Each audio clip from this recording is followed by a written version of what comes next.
Hello students, कैसे हो आप सब लोग? Hopes you are doing well. Students, आज हम पढ़ेंगे बिजनेस मैनेजमेंट यूनिट। ये जो आपके स्टेट में एक यूनिट है आपकी बिजनेस मैनेजमेंट की, आपके सिलेबस में दे रखा है। तो इसके आज हम कुछ एमसीक्यूज करेंगे जो आपके एग्जाम के लिए इम्पोर्टेंट है। तो सबसे पहले बेसिक एमसीक्यूज करेंगे आज हम। तो आइए चलिए देखते हैं। सबसे पहले हमारे पास क्वेश्चन है, मैनेजमेंट इज कंसीडर्ड एज।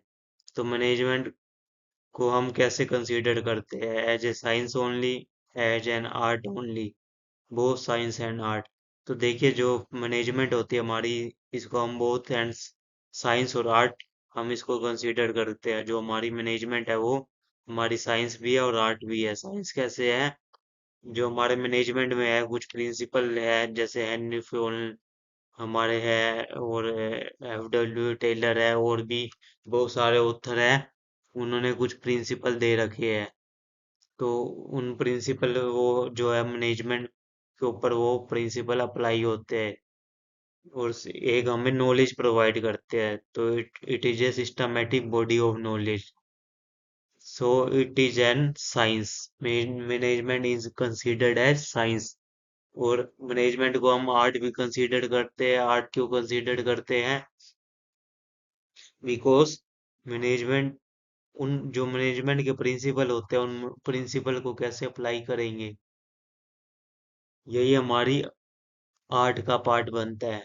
जो हमारी मैनेजमेंट के प्रिंसिपल है, हम उसको कैसे प्रिंसिपल को यूज करेंगे अपनी मैनेजमेंट के अंदर, अपनी फर्म के अंदर हम कैसे चलाएंगे, तो ये इसी को हम आर्ट बोलते हैं। तो management is both science and art.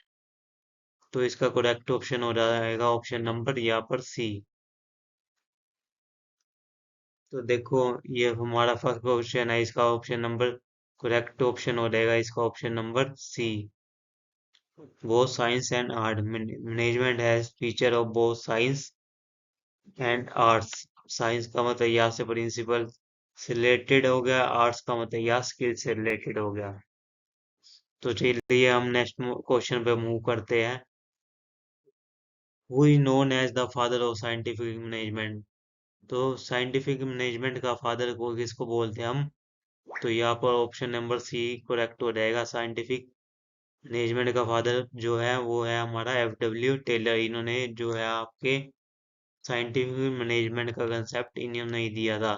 सब साइंटिफिक मैनेजमेंट क्या होता है, इन्होंने कहा था भाई, हर जो काम करने का तरीका होता है, जो फर्म में हम काम करते हैं, उसका हर एक काम करने का तरीका जो होता है वो साइंटिफिक होता है। वो किसके ऊपर बेस होता है? मतलब वो साइंस के ऊपर बेस होता है। एक रूल्स एंड रेगुलेशन के ऊपर आपका बेस होता है। कोई भी काम ऐसे नहीं हो जाता, वो एक साइंटिफिक उसका कोई रीजन होता है।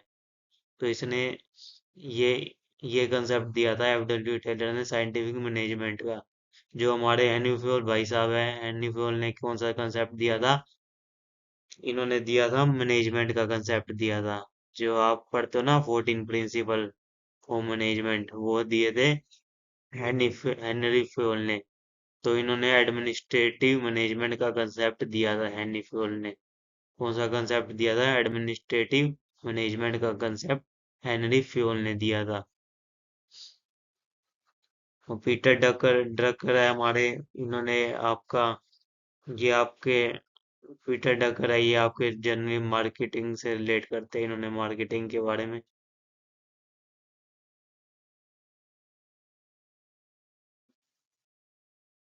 तो पीटर डकर है, इन्होंने आपका मार्केटिंग के बारे में कंसेप्ट दिया था। एल्टर मायो ने कौन सा कंसेप्ट दिया था? ये एल्टर मायो आपका रिलेट हो जाता है।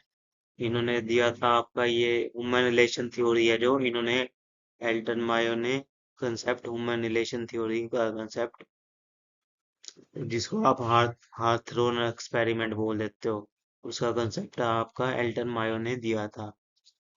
तो इसका करेक्ट ऑप्शन यहाँ पर हो जाएगा एफ डब्ल्यू टेलर। जो आपका साइंटिफिक मैनेजमेंट है, फादर ऑफ साइंटिफिक मैनेजमेंट, वो एफ डब्ल्यू टेलर है। तो F W Taylor is the correct option. देखो यहाँ लिख रखा है, F W Taylor introduce scientific method to improve efficiency. तो इन्होंने क्या बोला था, जो एफ डब्ल्यू टेलर है, इन्होंने बोला था जो साइंटिफिक साइंटिफिक रीजन होते हैं हर काम को करने के, तो उससे ये आप जो है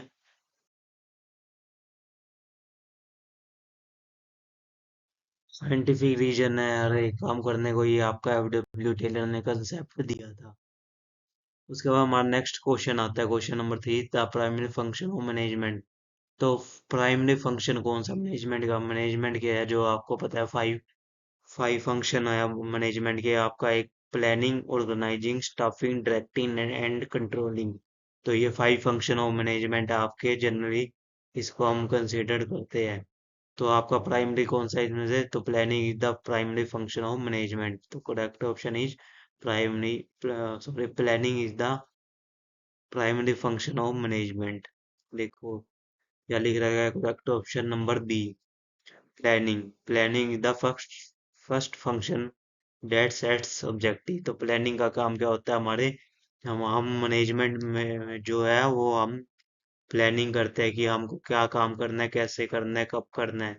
तो ये हमारा एक जो कंपनी चलती है वो प्लान के थ्रू ही चलती है। हमारा ऑब्जेक्टिव क्या होनी चाहिए, हमारी स्ट्रेटजी क्या क्या रहने वाली है, हमारी मिशन क्या रहने वाले, हमारे प्रोग्राम कैसे होने वाले हैं, तो ये सब हम प्लानिंग में ही कंसीडर करते हैं।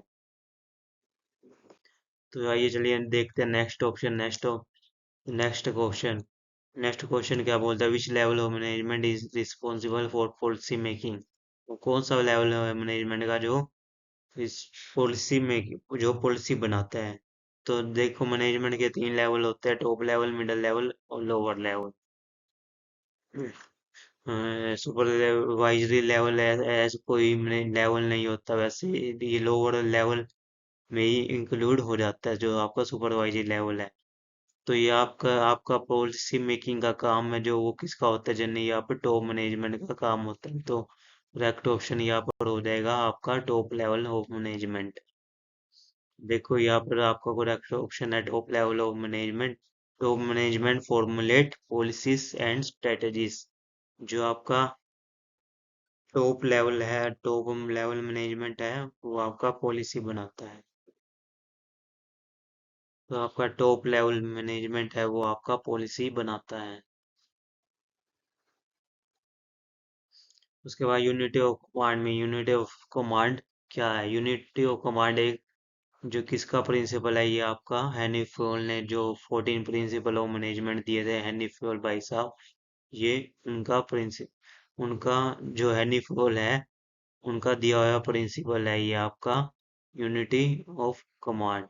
यूनिटी ऑफ कमांड किसका प्रिंसिपल है, हेनरी फ्योल भाई साहब का प्रिंसिपल है आपका यूनिटी ऑफ कमांड। तो ये क्या है, इसका मतलब क्या है आपका, वन टाइम पे वन ऑर्डर, एक ही बंदे से एक टाइम पे एक ही ऑर्डर लेना, ये होता है हमारा unity of command. One employ receive order from one boss. तो यहाँ पे एम्प्लॉय जो है मैनी बॉसेस से ऑर्डर नहीं ले सकता। ऐसा नहीं हो सकता कि ये एम्प्लॉय एक बार में भाई 5-6 बंदों से ऑर्डर ले, तो ये तो काम खराब हो जाएगा। तो यही प्रिंसिपल बोलता है, एक एक टाइम पे एक एक टाइम पे एक ही बंदे का ऑर्डर ले और वही काम पर अपना फोकस करे। तो ये बोलता है आपका unity of command. Next question आपका, ये आपका ऑप्शन नंबर बी हो जाएगा, one employ receive order from one boss. Which function ensure activities are perform according to plan. कौन सा फंक्शन आपको इंश्योर करता है कि हमारा जो हमने प्लान बनाया है वो, हमने जो प्लान बनाया है क्या वो हमारा अचीव हो रहा है या नहीं हो रहा, हमारा प्लान है वो जो सक्सेस हो रहा है या नहीं हो रहा, जो हमने ऑब्जेक्टिव बनाए थे वो अचीव हमारे हो रहे हैं या नहीं हो रहे, हमारे ऑब्जेक्टिव के अकॉर्डिंग हमारा प्लान इम्प्लीमेंट हो रहा है या नहीं हो रहा। तो आपका ये कौन इंश्योर करता है, कौन सा फंक्शन होता है, वो आपका कंट्रोलिंग होता है। तो देखिए इसका ऑप्शन, आपका करेक्ट ऑप्शन है option number D, controlling. Controlling compares with actual performance with plans.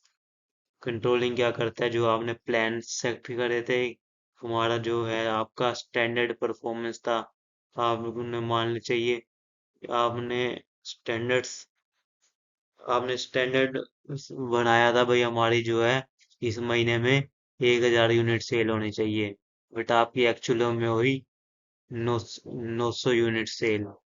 तो आप चेक करोगे भाई, हमारी जो 100 यूनिट कम सेल हुई है, आपका स्टैंडर्ड था 1,000 यूनिट सेल करने का, वो 100 यूनिट कम क्यों हुई है, क्या रीजन है, किस वजह से वो यूनिट कम सेल हुई है। तो वो रीजन फाइंड आउट करके डेविएशन निकाल के करेक्टिव मेजर्स लेने की कोशिश करोगे, उसको ठीक करने की कोशिश करोगे। तो ये आपका कौन सा फंक्शन करता है, ये आपका कंट्रोलिंग फंक्शन करता है। उसके बाद हमारा नेक्स्ट क्वेश्चन है the process of dividing work into small task. तो इस प्रोसेस को क्या बोलते हैं हम, जो हमारा एक प्रोसेस है जिसको हम अपने काम को छोटे छोटे टुकड़ों में बांट देते हैं, तो उसको हम क्या बोलते हैं, डिवीजन ऑफ वर्क। ये भी आपका एनी फोर का प्रिंसिपल है, डिवीजन ऑफ वर्क, जिसको हम अपने काम को छोटे छोटे स्मॉल में डिवाइड कर देते हैं। तो इसका correct option number C, division of work. Division of work increase specialisation. हम अपने काम को जब बांट देते हैं तो उससे क्या होता है, स्पेशलाइजेशन आ जाता है। स्पेशलाइजेशन कैसे आएगा, स्पेशलाइजेशन आएगा जैसे हमने काम बांट दिया भाई, एक डिपार्टमेंट प्रोडक्शन बना दिया, एक आपका प्रोडक्शन डिपार्टमेंट बना दिया, एक डिपार्टमेंट हमने बना दिया सेल का, एक आपका डिपार्टमेंट बना दिया मार्केटिंग का, एक आपका डिपार्टमेंट बना दिया रिसर्च एंड डेवलपमेंट का। तो अब आप जो ये अलग अलग डिपार्टमेंट है वो अपने अलग अलग काम करेंगे, अलग अलग काम करेंगे, तो इससे क्या होएगा, उनको एक ही काम में वो एक्सपर्ट हो जाएंगे, तो इससे क्या हो जाएगा, फर्म के अंदर स्पेशलाइजेशन आ जाएगी। ठीक है, बात आ गई समझ में।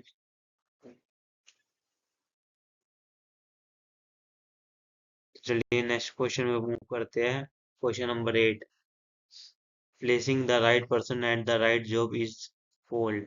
इसको क्या बोलते हैं, सही जगह पे सही पर्सन को अपॉइंट करना, उसको प्लेस करना। इस तो ये हमारा कंसेप्ट किसके अंदर आता है, ये हमारा कंसेप्ट आता है स्टाफिंग के अंदर। प्लानिंग हमारा प्राइमरी फंक्शन होता है, इसमें क्या करना होता है कि हमें कौन सा काम करना है, कौन सा नहीं करना है, क्या करना है, कब करना है, कैसे करना है, तो ये सब हमारा प्लानिंग के अंदर होता है। ऑर्गेनाइजिंग में क्या होता है, हम वर्क को डिवाइड करते हैं, हम जो अथॉरिटी और रिस्पॉन्सिबिलिटी जो है, किस बंदे को कौन सा काम देना है, इसको हम डिवाइड करते हैं। स्टाफिंग में हम जो है बंदे को अपॉइंट करते हैं, जो कंपनीज के एम्प्लॉयज है उनको अपॉइंट करते हैं। कंट्रोलिंग में हम ये चेक करते हैं कि हमारा हमने जो प्लान सेट करे थे वो हमारे प्लान अचीव हो रहे हैं या नहीं भी हो रहे। तो ये इसका करेक्ट ऑप्शन हो जाता है स्टाफिंग आपका, जो इसमें हम रिक्रूटमेंट और प्लेसमेंट की बात करते हैं। तो देखिए स्टाफिंग यहाँ पर आपका एक नेगेटिव नेगेटिव टर्म होता है। स्टाफिंग जो आपका होता है नेगेटिव प्रोसेस होता है। नेगेटिव प्रोसेस क्यों होता है, because staffing we reject number of candidate more than the number of select candidate. Staffing में हम जो है कैंडिडेट को ज्यादा रिजेक्ट कर देते हैं अपॉइंटमेंट। अब देखो कोई भी भर्ती आती है, मान लो 100 सीट होती है किसी भी भर्ती में, तो बच्चे अपीयर होते हैं, 100 सीट बच्चे अपीयर हुए 1 लाख। तो अब 1 लाख को तो जो मिलेगी नहीं मिलेगी, मिलेगी नहीं मिलेगी। तो जो है इनको टॉप 100 कैंडिडेट को जॉब देनी है यहाँ पे 1 लाख में से, तो आपके जो है बाकी के 9 लाख 9 लाख 9,99,900 जो कैंडिडेट है, जो आप सॉरी 99,900 कैंडिडेट है आपके, जो वो आपके बाहर निकाले जाएंगे। तो यहाँ पे आपका रिजेक्शन हो जाएगा इतना बड़ा। इसलिए स्टाफिंग को हम नेगेटिव प्रोसेस बोलते हैं, जो आपका रिक्रूटमेंट है हम उसको पॉजिटिव प्रोसेस बोलते हैं, क्योंकि रिक्रूटमेंट में हम जो भर्ती निकालते हैं उसमें सभी कैंडिडेट को मौका देते हैं जो फॉर्म अप्लाई करते हैं। तो इसका जो स्टाफिंग हो जाएगा correct option. Who gave the 14 principle of management? तो किसने दिए थे 14 प्रिंसिपल ऑफ मैनेजमेंट? ये आपके थे हेनरी फ्योल। अभी बताया था मैंने आपको। जो F.W. टेलर थे उन्होंने आपका कौन सा कंसेप्ट दिया था साइंटिफिक मैनेजमेंट का कंसेप्ट? हेनरी फ्योल भाई साहब ने दिया था। मैक्स वेबर है अपना इस इन्होंने कौन सा कंसेप्ट दिया था? इन्होंने भी कंसेप्ट दिया था एक आपका अ, इन्होंने भी आपके मैक्स वेबर है। इन्होंने मेरे माइंड आउट ऑफ स्लीप हो गया माइंड से। ये आप एक बार सर्च करना, इन्होंने कंसेप्ट दिया था मैक्स वेबर ने। जो आपके एल्टन मायो है, इन्होंने आपका हाथरॉन एक्सपेरिमेंट का, जिसको हम ह्यूमन रिलेशन थ्योरी भी बोल देते हैं, उसका कंसेप्ट दिया था।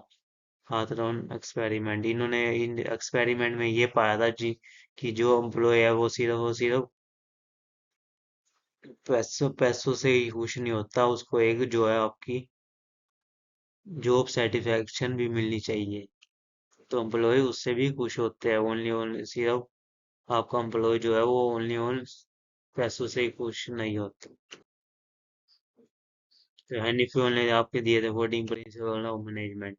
स्केलर चैन आपका प्रिंसिपल है, आपका हेनरी फ्योल ने दिया था। तो ये क्या कहता है आपका? Chain of command, communication, authority, relationship. तो ऑल ऑफ दीज हो जाएगा इसमें। स्केलर ऑफ चैन में आपका चेन ऑफ कमांड भी होता है, कम्युनिकेशन भी होता है, अथॉरिटी रिलेशनशिप भी होता है। स्केलर चैन प्रिंसिपल क्या बोलता है? जो आपके अथॉरिटी है वो एक आपकी अथॉरिटी है वो एक हायरार्की में होना चाहिए। ये जो मैंने टॉप वाला मैनेजमेंट है वो आप ऑर्डर अपने नीचे लेवल के बंदे को देगा। जो ये बीच वाला बंदा है वो आपने नीचे वाले को ऑर्डर देगा। तो ये एक हायरार्की की फॉर्म में या तो डाउनवर्ड या अपवर्ड आपका है जो काम यहाँ से चलेगा। तो ये हमारा स्केलर चैन प्रिंसिपल बोलता है। तो धन तो ये देख लो, इसका option number D, all of this are correct. तो धन्यवाद, आज के लिए इतना ही। बाकी करेंगे नेक्स्ट वीडियो में आगे क्वेश्चन। Thank you.